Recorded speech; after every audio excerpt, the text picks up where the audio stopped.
C'est à la suite d'une simple douleur à l'épaule que la maladie de Bernard a été diagnostiquée. Il avait 49 ans, il en a aujourd'hui 76. Elle ne l'a pas empêché de travailler jusqu'à la retraite, mais elle est devenue de plus en plus handicapante. Son épouse doit désormais être présente auprès de lui 24 heures sur 24. Les médicaments, c'est bon ou tu veux les prendre maintenant ou après? En mangeant? En mangeant. Ok. Victime indirecte de la maladie, elle est devenue par la force des choses aidante, sur le qui-vive, le jour, mais aussi la nuit. Je dors avec lui, mais je reçois des coups de pied, des coups de poing, j'ai des hurlements, j'ai des cris, parce que la nuit, un parkinsonien fait souvent ce qu'il ne peut pas faire le jour. Et donc ils font des rêves bizarres, parce que bon, voilà, c'est des rêves, mais ils ne se rappellent pas du tout le lendemain de ce qu'ils ont fait, de ce qu'ils ont eu. Et ça peut aller jusqu'au somnambulisme.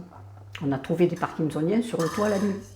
Elle n'a pourtant jamais baissé les bras, l'a emmené à Paris il y a peu et prévoit de partir avec lui à Cuba, maladie ou pas. Elle a pris la place entre nous, c'est-à-dire qu'on fait un couple à 3 maintenant, on l'a accepté, mais c'est pas elle qui gagnera.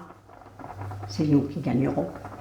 Aimée fait partie de l'association France Parkinson. Elle en est même la déléguée pour le secteur de Nîmes. Cet après-midi, elle a invité des aidants à une première réunion de sensibilisation. Il s'agit de briser leur solitude. Une psychologue est présente pour leur dire les écueils à éviter. On pense qu'on est le seul à pouvoir l'accompagner. Et du coup, on s'oublie complètement, on n'en prend pas conscience, on s'enferme dans sa bulle et c'est le malade, la situation, la difficulté de cette situation. Et puis tout se ferme petit à petit autour de nous, on n'a plus d'amis, la famille, on la voit plus ou moins et on est en vase clos.